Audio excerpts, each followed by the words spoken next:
Hey, good morning and welcome to Breakthrough Walls. I'm Ken Walls and I'm your host. And I have a gentleman joining me today all the way from Seattle, Washington. His name is Sande Golgart, and I'm pretty sure I said that right. Just stay with us. We'll be right back.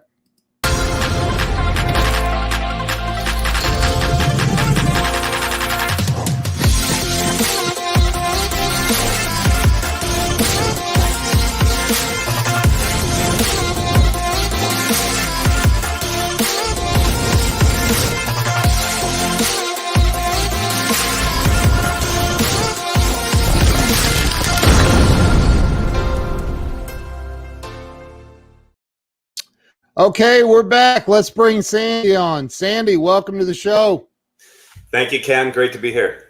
Appreciate you coming on, man. Getting up extra early out there in Seattle. Just my pleasure.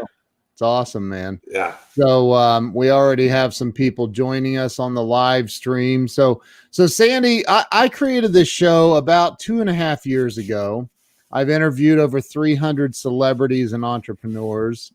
And you know, the entire theme of this show is your life story and how you've overcome challenges and setbacks and busted through and broke through those walls that were trying to hold you back. So that's what this is about, to help people by hearing your story. So why don't we start with where you were born and raised? Yeah, I was born and raised in Denver, Colorado. Nice. Grew up, spent my whole young life out in Colorado. Went to the University of Colorado, played basketball there for 4 years.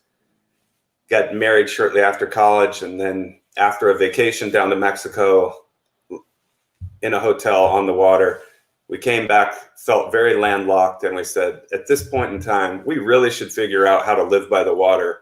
And we put our house on the market, jumped in a U-Haul on a specific date. Our house fortunately sold 2 days before we left. We drove out to Seattle, and now we live right here on Alki Beach. Wow. Had you been to Seattle? We had. We actually looked in Northern California, Southern California, and Seattle. We had a 1-year-old at the time. It was somewhere between being incredibly brave and incredibly stupid. But we made it work. We had family here on my wife's side. Very accommodating, loving family, very supportive. So it made it really easy for us. Wow. So Seattle, by the way, we talked a little bit before the show started. I used to live out there. I lived out there for a year, and wow, what a beautiful, beautiful, beautiful area. And you know, the year I was out there, Sande, I was like, I thought it rained all the time. Everybody's like, it rains.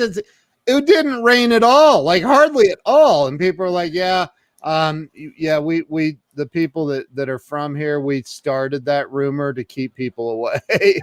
Well, I think there's some truth to that. I think when the sun is out, it's the most beautiful place in the world. It is amazing. It really is.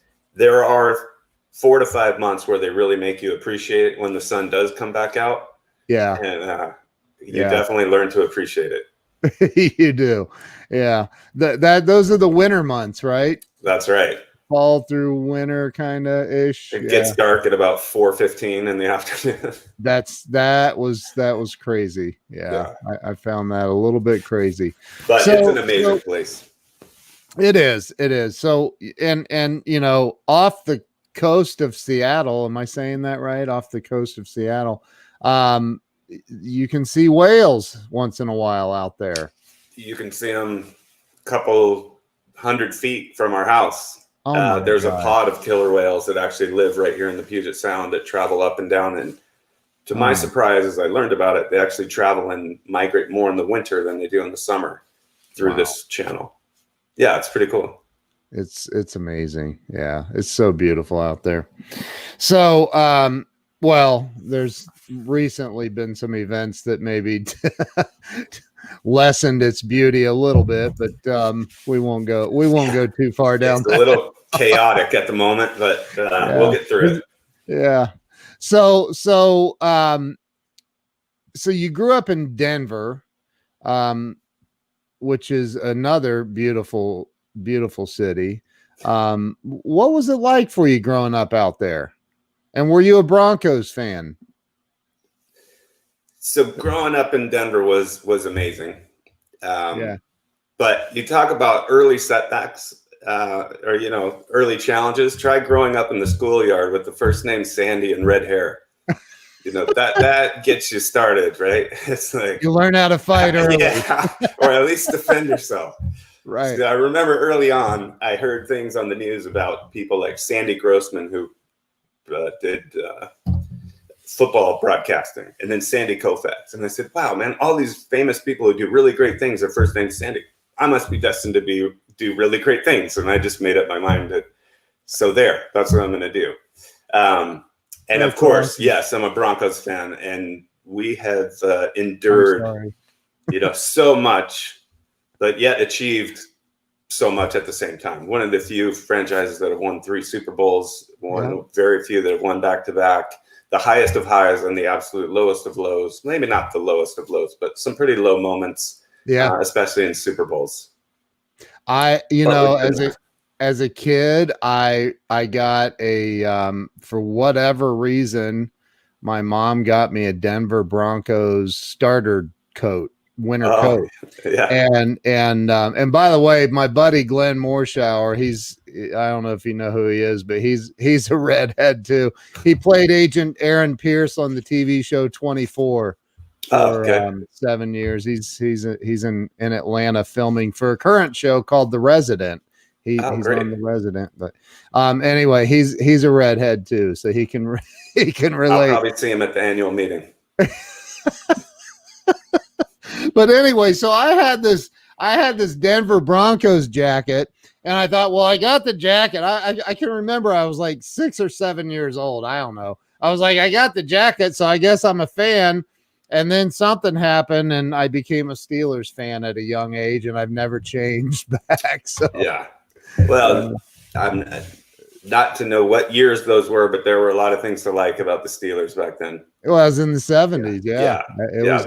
They were great. They were look, I grew up with and red hair. Oh my God, that's funny. So yeah, I think redheads are destined to do great things, especially with the first name of Sandy. So you grew up in Denver. You went. Did you go to college there? Yeah, University of Colorado. Played basketball there for 4 years. Then graduated before we moved to Seattle.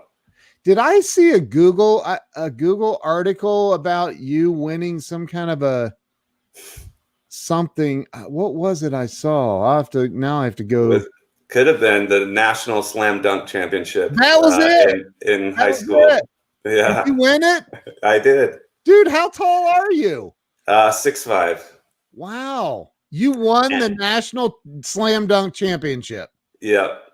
Wow. Yeah, at Texas Tech University.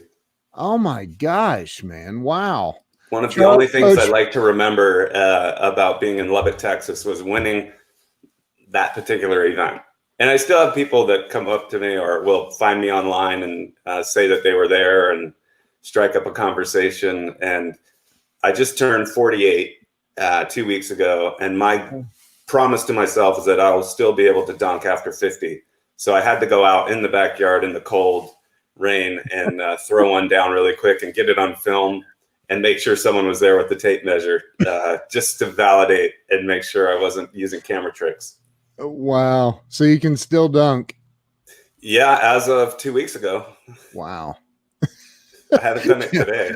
Listen, man, when you hit 50, the body starts doing some weird things, man. You better keep practicing. It's already started. Yeah. So you went to, what did you major in college besides basketball? So I majored went to the business school there and majored in marketing. Okay. And you got out and you immediately were recruited by the NBA? Yeah. And I actually had a deal to go play professional basketball down in Brazil. Oh, wow. And I don't know if you are a fan of Seinfeld, but George had the summer of George planned. Well, I grew up in Colorado, big skier, loved to ski, got out of college where you couldn't really ski during the season. It was forbidden. And I said, this is the one winter I'm going to go up to the mountains. I got 2 brand new pairs of skis. Couldn't wait to get back out.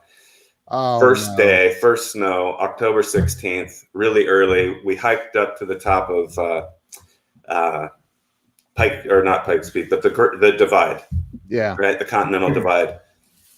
Went from the ice glacier to the fresh snow in early October, which is very wet, very heavy. Blew out my knee, and had to slide to the bottom on my back, carrying both of my skis just to get back to the car and get home. So that was the winter of Sandy, and it was not very long. Oh man! So the whole Brazil thing went down the mountain, so to speak. But that's okay. Glenn says he dunked a basketball on his 60th birthday, and then the alarm clock went off. So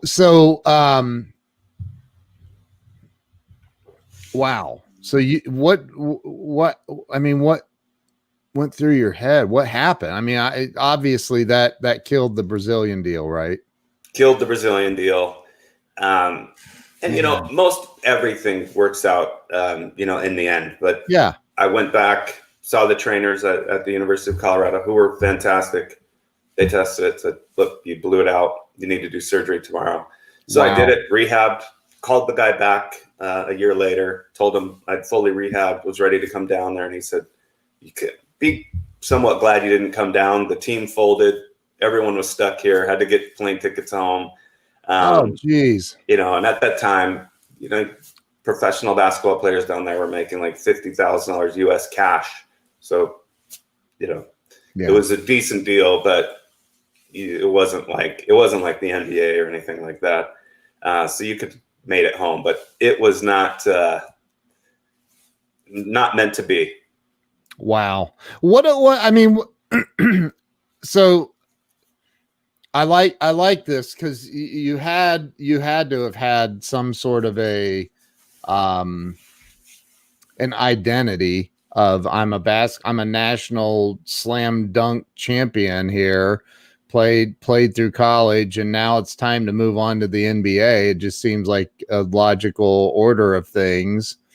So that didn't happen. I'm gonna just assume that the NBA didn't pursue you. No. It was so difficult to make it to that level. I played with a guy, Donnie Boyce, at the University of Colorado, who did go on play for the Atlanta Hawks and then the Harlem Globetrotters. But that is such a select few who get to do that. And so no, that wasn't even on my radar. My radar was to play hard, be on the floor, start for 4 years. When I knew I wasn't going any further to, you know, NBA type aspirations, I started to focus on business, got obsessed with business books, finance, and just kind of turned that passion around and focused on other things. And the beauty and the crossover and where the two come together for me is in teamwork and leadership. And I've been on some great teams that we've won national championships, and I've been on teams that finished last. And there's a very distinct difference between the culture, teamwork, the goals that people believe in, and then the sacrifice people on that collective team are willing to make to get there. And one of the things I talk about a lot with teams that I'm on or participate in is everyone says they want to win the championship. Everybody likes to aspire to that. Very few people want to do what it actually takes. Yeah. And it never just happens. And, you know that probably as well as anybody. You have to go put in the work, do what it takes, make the sacrifices, and then success follows. Yeah. After a lot of sacrifice and pain. Yeah. And you have to enjoy the sacrifice and embrace the pain. Yeah. You know, I think you have to like that and know, you know, it's like a great workout or a great bike ride or a great hike. It's not easy. None of it's easy. And you have to internalize that the pain or the fight, the adversity is part of the fun. And if you don't embrace that, I think it's very hard to make it to the top of anything. Great show. Thanks for stopping by. I mean, it sums it up, man. That's so true. Yeah. And people don't, I mean, well, I could go into a diatribe about hiring people. I won't do that right now, because you've been there, man. Like you know that hiring people sometimes in today's world is a little bit challenging. That's an understatement. What do you mean by that? I mean, it's incredibly difficult to find people with proven track record, the right culture for what you're trying to accomplish, the work ethic, the willingness to make sacrifice, and then to agree with and share in, I guess not necessarily agree with, but to share in your vision and where you want to go, and be willing to make the sacrifices we talked about earlier. That it's very, very difficult to do that. And then it's very difficult to not only make a business successful, but to bring people on, ensure that as you're mixing the pot and building a team and bringing in great people, that it's being successful, that people are embracing challenges and not getting involved in locker room chat, about, I wish this was easier. My buddy said it's easier over here. If you work at this company, they pay for this, they do your laundry, you could go to the thing, and maybe we should go there, they make more money. I mean, it has to be the number one challenge everybody faces. They do your laundry. Oh my God. Are there companies that actually do their employees' laundry? Well, I toured the Facebook campus, and you could literally live there. They have sleeping pods. You have dry cleaning, any kind of food that you want. I mean, it feels like the main street of Disneyland. Anyone who ever gets an opportunity to tour, it's fascinating to do the tour just to be able to see, a company, can accomplish those kind of things and do that for their people. And then you want to talk about the war for talent. They have buses that will drive out to people's houses, bring them in on the express lane so that their commute works, and they've got Wi-Fi on the bus. And those companies down there, because there's so many incredible companies and they're all vying for the best talent, and that's the only real way to get ahead, they'll do anything and everything to make it happen. It's fascinating. My buddy Charles Coachman that's on here, he's a realtor down in the Silicon Valley. He knows. Yeah, he knows. Joe Ingram lives in Southern California. He knows too. In California, you can't call a previous employer and get information about their performance or attitude. Wow. That it's I don't know, some can you imagine, like, in college telling your coach, the only way I'm playing for this team is if y'all are willing to do my laundry? No. I've had some people I played with where I wish they did their laundry for them. It's a whole different topic. I mean, let's talk about I'm just going to call it the I better not. Facebook might shut me down here. But it seems like there's a lot of, we've created a culture that some of these companies have a culture that's really, I don't know, creating a handout society almost. Like, I agree with you 100%. And I think, one of the things that everyone, I think, also has to embrace, none of those things are possible if the business isn't working, right? No one's business plan started with cafeteria free food. Nobody's business plan started with, I'll do your dry cleaning for you. That's my business, unless you own a dry cleaner. All those things are to ensure the business is successful. And I think that is a key thing that everyone has to keep in mind. And I think, there's always a bit of a danger, whether it's with a company or a society, a city, when you lose sight of the hard work that needs to happen. And you shift that to things should be easy. That to me is an immediate red flag. Nothing I've ever done that I appreciated the most was ever easy. There's always a degree of adversity. There's always a degree of pain. And it's what makes you appreciate when things are better. And I think, that's a difficult thing, I think, to talk about, and get everyone on the same page with, because right now, especially, tensions are so high everywhere. It's very difficult just to center on that. But, going through some things, having some adversity and coming out better is a good thing. And that takes all different shapes and all different forms. But it's also true, with the businesses. You have to have something that works, and early on, Amazon has the most amazing campus in the world. Early on, they had a tiny little retail spot on 2nd Avenue in downtown Seattle, and they had doors as desks on cinder blocks. Right. It wasn't that company. They didn't start as being, their goal wasn't to have these global cubes sitting out and free food and all these other great things that they do. It was, how do we become the best at what we do? And they made tons of sacrifices. It's a great place and a very difficult place to work. I know many people who work there, and it's a business first, mindset. Yeah. And they run it as efficiently as I've seen any business run it. I think, I don't know if you've read Tony Hsieh's book on the founder of Zappos, or no. Is Tony Hsieh, Zappos? Am I right? The shoe company in Vegas? Yeah. Isn't it Tony Hsieh? I think, I don't remember. Anyway, I have the book. I should remember that.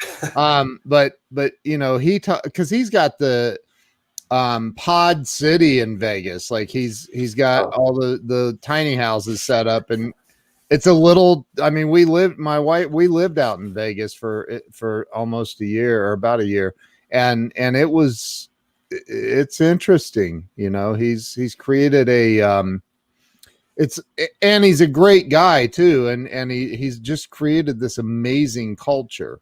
And you said that a little bit ago about culture, that it does start with culture. So what do you see some of these, what do you see? And Seattle is, it's not, I'm just going to be real, man. It's not like Ohio. That's very real. It's completely different than Ohio. But what do you see happening as far as across the globe? What are companies doing right to build cultures and become successful? Okay, I think that companies like sports franchises, like organizations, any kind of reform, they start with the goal, right? Nobody's goal is to build a good culture, right? But great cultures happen because you have like-minded people who are talented, who want to contribute, they want to make sacrifices, and they have passion for delivering the ultimate result. And that passion can be, we want to make the most money. And the right people come together from all walks of life that really want that. They come together, and for that purpose, they have a great culture. You have other people who are like, we really want to help solve this problem in this foreign country. And you get the right people who are passionate about that come together, want to make sacrifice and do what's necessary, and they have a great culture. Probably two very different cultures, but very similar in the same way, the passion and what they aspire and want to deliver. And I think companies that do that and they stay true to that, I think one of my favorite books I was introduced to from another gentleman who's now in Las Vegas, Tim Sanders, was Authenticity. And I think authenticity, the companies who are doing it best, have authentic product, authentic value proposition, and authentic delivery of that. So if they say they're going to do something, they say they are something, it's transparent, they do it, and they have however many people, it could be 2, 3, it could be 30,000 people behind them who share that and are working hard to deliver that. That to me is, I guess, the best summary of culture. And, I saw this too. And one of the things that will tell you what your culture is when the tide goes out, right? They say, well, COVID moved the tide out for all of us. And with our parent company, Allied Modular down in Orange County, California, we're a small division within that. But to see the way the people rallied, and our goal through that was, we don't know the extent of this. We don't know how bad it's going to be, but we want to keep everyone employed. That was our number one goal. We want to make sure we take care of each other. And then to do that, we have to make sure the business continues to move forward. And we set up with each division accountability, and made sure everyone was bought into that as the purpose. And that got rid of a lot of different anxieties, or kind of brought things to the surface so everyone could talk about them. Everyone could deal about what they were fearful of, what they were excited about, where they thought they could help, where they may have some fear, but everything got brought out so everything could be dealt with and not remain under the surface. And we, as a company, my company, Zones, we create freestanding modular suites, which is great for a booming economy. When you've got open floor plans, people need different work environments. It's fantastic. When there's a pandemic that hits and everybody leaves the office, being in secondary construction isn't necessarily the best place to be. And we had to rally internally and say, okay, if we're going to be a part of this solution, what do we need to do? So we did a lot of research day and night, very late nights, very early mornings, and we found out where companies needed to be met. And there were 2 things post-COVID that had to happen. The first was, you have to find ways to separate people both by distance and with barriers. And companies are also needing to filter the air. If you think about air in the workspace, it's the most shared resource you have among anything else, right? Yeah. So if that's the case, you need something that blocks and filters the air. We brought that back to our engineers who have been doing clean room technology for 30 years, really bright individuals. And they said, look, the thing that's going to be wrong when people come back to work is with HVAC and other things, you're not protecting the space between people. That air is still shared. It might make its way up into the ductwork at some point, but you need something that blocks. So we came up with and created the Clean Zones panel, which I would invite anyone listening in or that tunes into this to go to www.cleanzones.com to check it out. It's a truly innovative solution, and it's the only solution in the world right now that will actually provide blocking through a desk panel, and it has air filtration with UVC light, HEPA filtration built right into it. And it's doing amazing things for helping companies who need to get back to work. You have call centers and others that truly need to get back to work right now. And they want to do it, but their first priority is keeping their people safe. So how do they do both? What's the and? How do I do this and how do I do that? And so bringing people back and keeping them safe by working with Clean Zones. We have tons of companies across the country who are able to do that and do it in a smart, responsible way where they can bring people back in waves, keep them separated, ensure the air is clean before it gets shared. It's pretty amazing. Let's back up a little bit and talk about, let's go back to when you got out of college, you got injured, you went through the surgery, recovery, all that. What was the first thing that you did professionally? Like, what was the first job you had? Did you immediately start out as the CEO of something? Oh my gosh. Yeah. The CEO, I learned really hard. I don't know if you could still see how sharp my teeth are from being cut.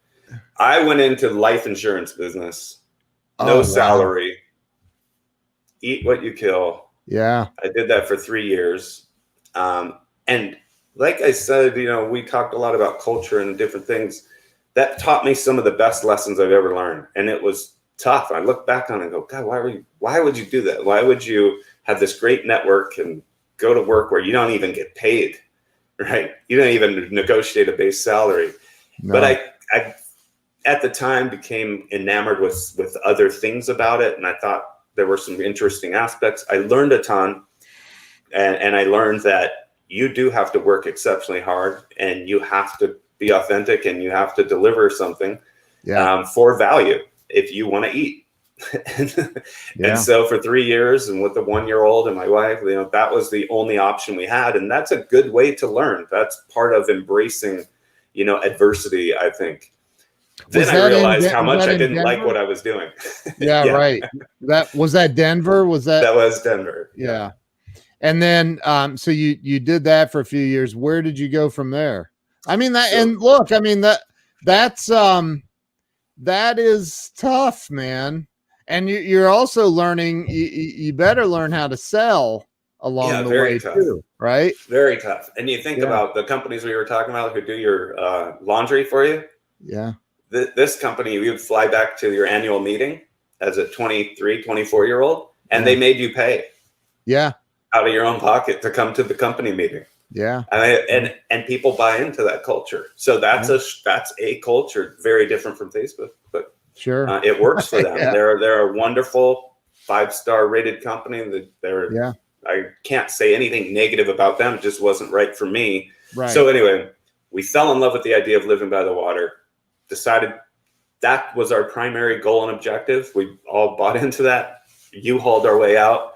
And then it was like, now how do I make it? I knew I could work hard. I knew I could outwork the person next to me. So I got, any job that I could and just said, I'm going to go work harder than anybody else. So I was in the office with Sprint at the time. This was back when we were selling frame relay. The internet was just kind of coming out. Wow. It was an amazing time. And selling long distance. Remember that?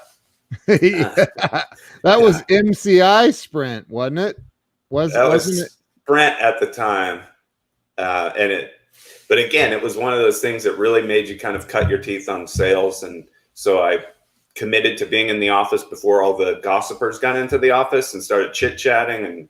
And then I was out the door. I'd made my 3 appointments, and I was out the door when they were coming in. And that just kind of bred.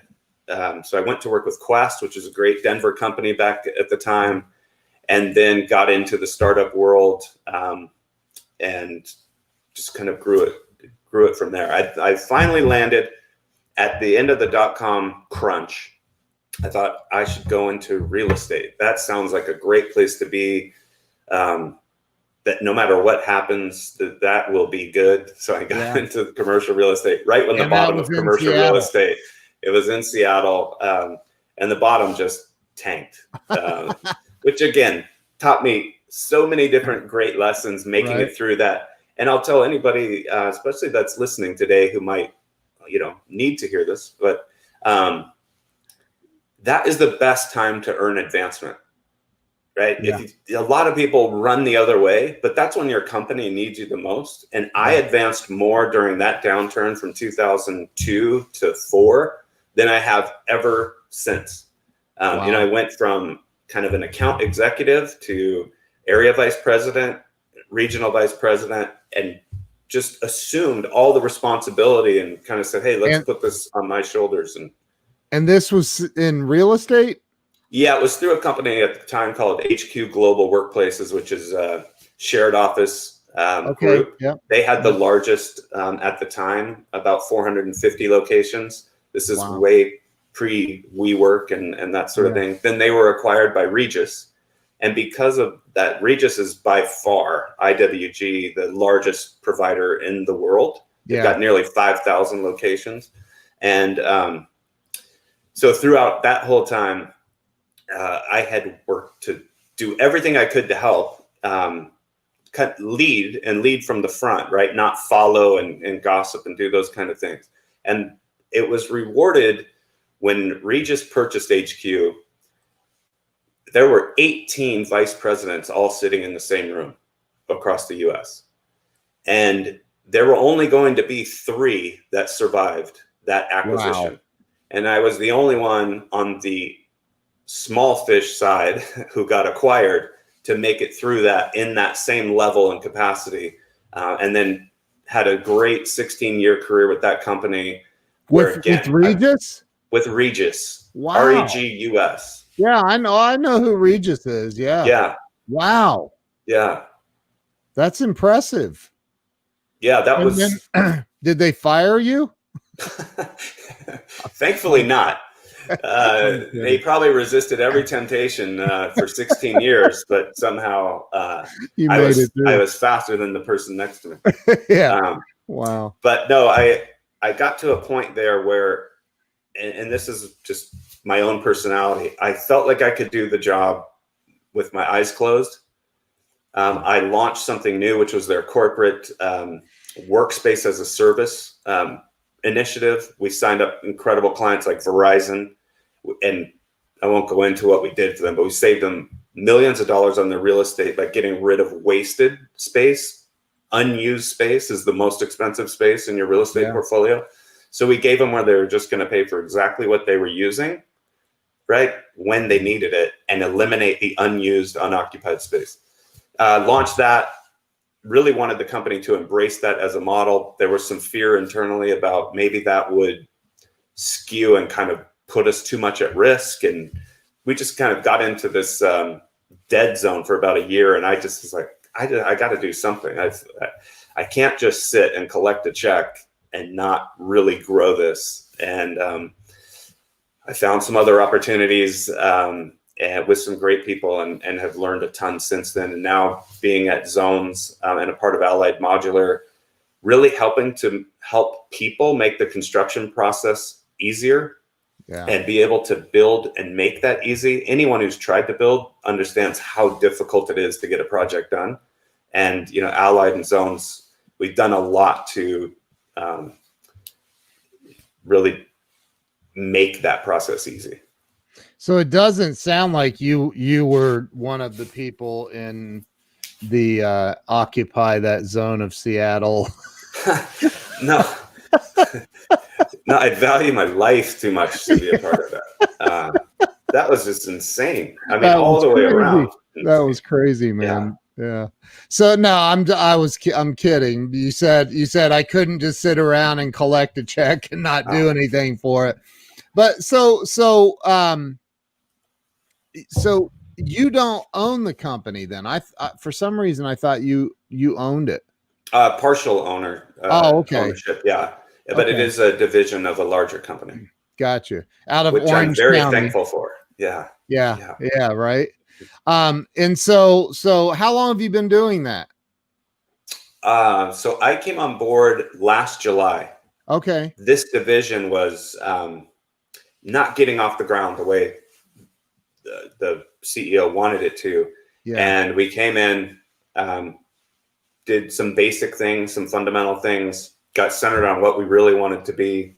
Yeah. And then had an incredible end to last year, a terrific run rate heading into this year, really good 3 first months, and then COVID hit and we had to find a way to adapt, reinvent ourselves, get focused on where companies wanted to be made. The interesting thing is we didn't try to force anything on anybody. We went out and learned where companies were being headed, what the real issues were, and then figured out how to use what we did to find something creative, innovative, that was authentic. And that's how we came up with Clean Zones.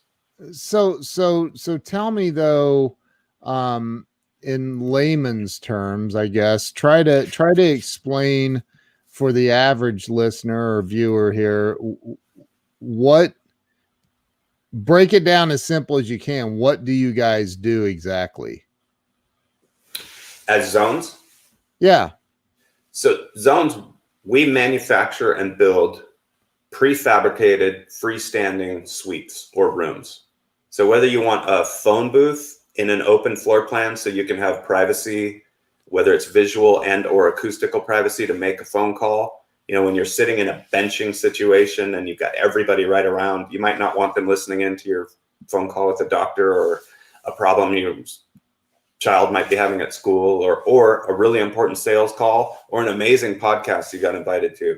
You might want to go and take that in one of the phone booths. And then we have conversation rooms, collaboration rooms, bigger meeting rooms, all of which you can order and have installed in just a couple of hours. And it's all pre-wired, UL approved, fully furnished meeting room and collaboration spaces. So, but who does it, who, like you just show up and drop this in the middle of a field? No, in an open office. Oh, Yeah. okay. Yeah. Office space. Oh, I got you. Okay, Yeah. I was thinking, okay, in case Superman needs an extra phone booth in the, so, but the, so I'm trying to think where that would apply. I've only been in, I was in New York, a company that I'm partnered with in New York, in Manhattan, and they have a WeWork space. Yeah. And Joe Soto needs one of those phone booths in his home. Right. So here's a great question from my wife. Does it have to be interior?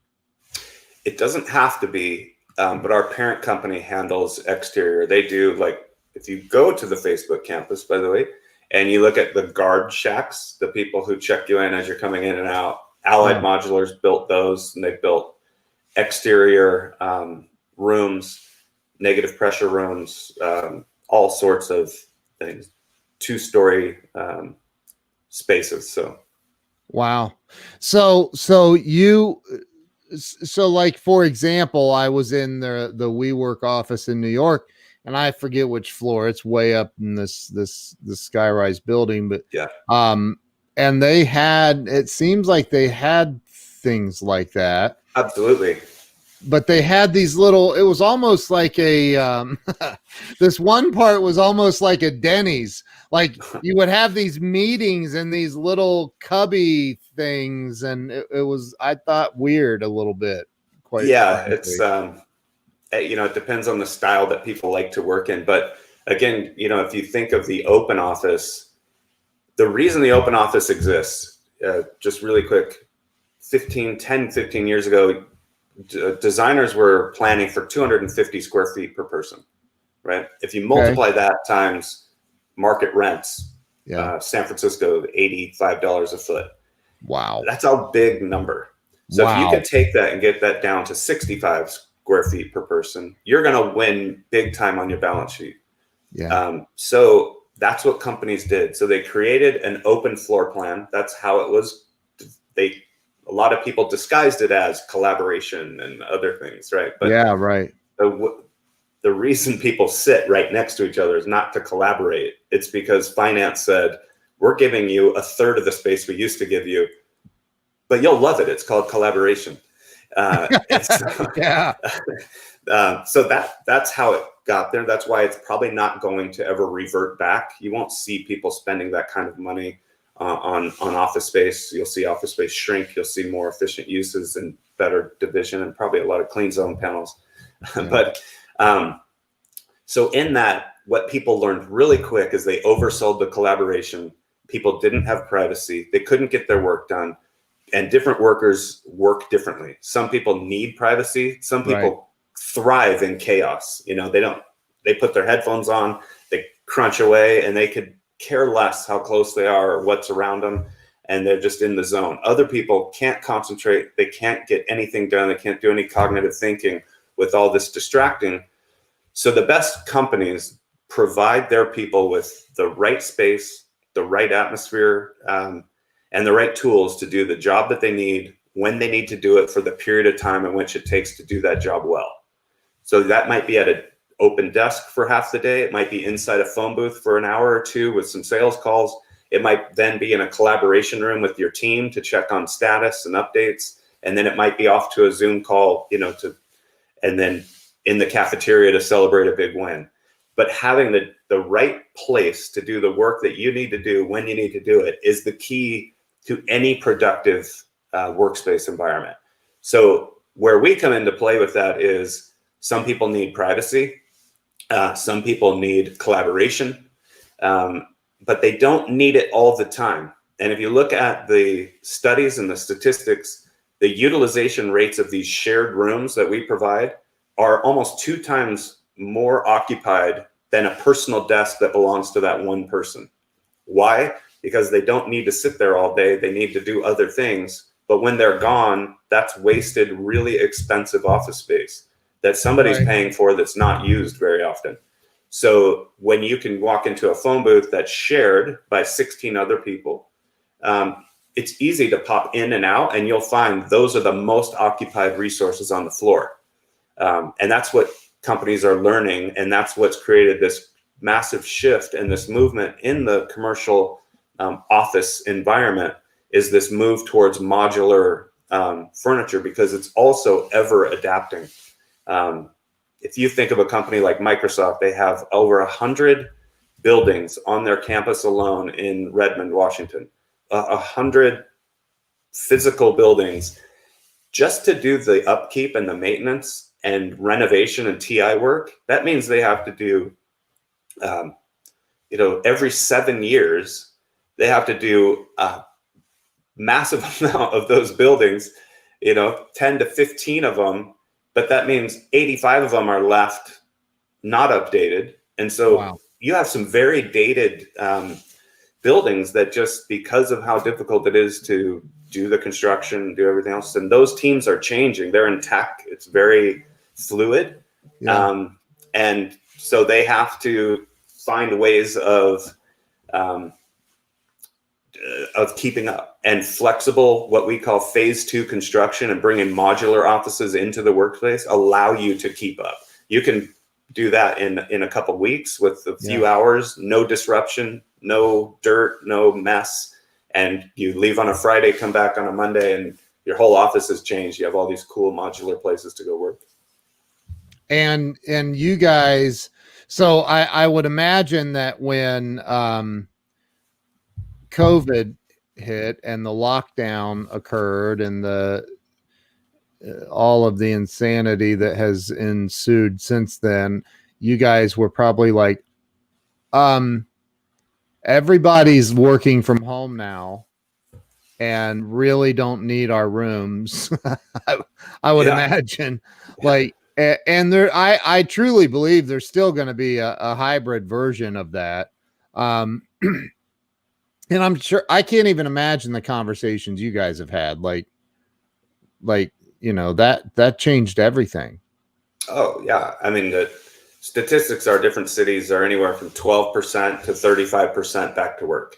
Yeah. So that's the flip side of that is, 65 to 85% not in the office. And you go to downtown Seattle, everything's boarded up. It's very dead. Wow. And it's kind of a scary time. It feels like, Armageddon, and just, feels uneasy. Suburban is way different. So people are not willing to go into very crowded spaces. They're not willing to use shared public transportation nearly as much, but they still want an office. They still need an escape. They need the ability to do the work that they need to do in an environment that's conducive. So they are finding, and if you look at the research that IWG puts out, their suburban offices are thriving. Their occupancy is going up. More people are coming in and taking office space.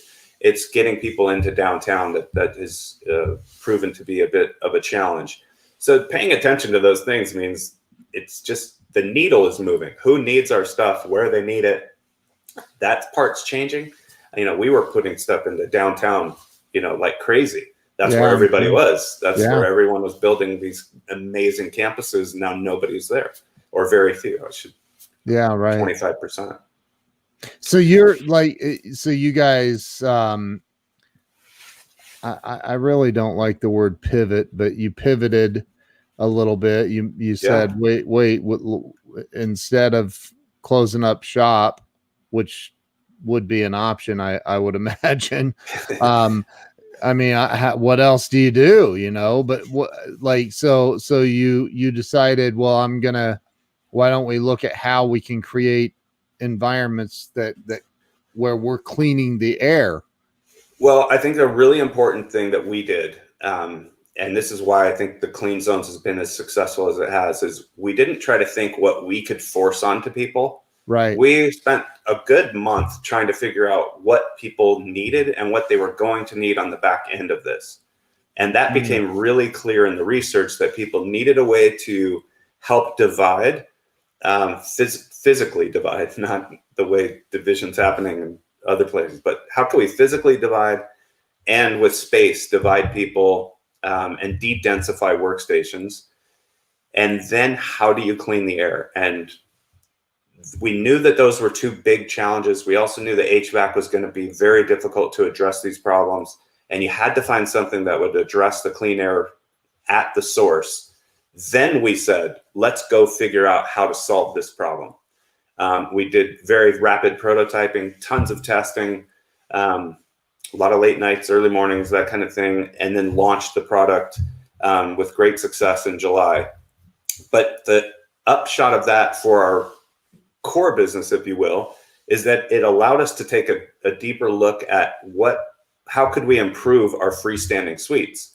One of the biggest problems in freestanding modular suites is the air, right? So by helping other people solve a problem that they need, we then take a step back and said, we actually helped ourselves equally. We're now the only provider who can put an air filtration unit mounted inside those suites so that you keep the air fresh. It smells clean and crisp. It's constantly being recycled and filtered, and you can stay in there longer, and you can make sure your cognitive thinking isn't suffering because you're using, stale air. Right. So it's helped us improve our core offering tremendously. Yeah, I remember, again, back to the WeWork thing where I was in New York. They had these something similar to what you're talking about, as far as like conference meeting rooms, and they were kind of sealed off little pods, I guess. Yeah. I don't know what you refer to them as, but so you guys, your company, I mean, you shifted, you saw and you looked at, okay, well, this is going to be a problem. So how do we adapt and still provide a viable solution? Right. But yeah, I think, how do we help people? So one of the things that we had tremendous experience with our engineers.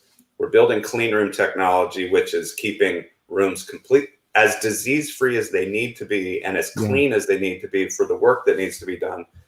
There's nobody better to go to ask, how do we help people in this situation? And they basically told us, you've got to get at the source.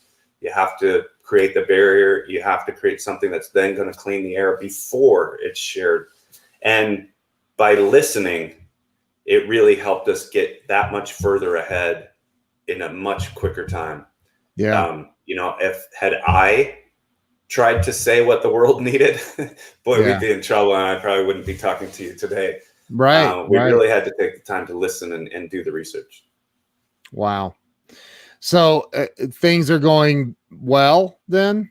Yeah, things are great. We're hiring. I mean, I saw some people from Atlanta tuning in. We're actually looking in the Southeast. We're looking in the West.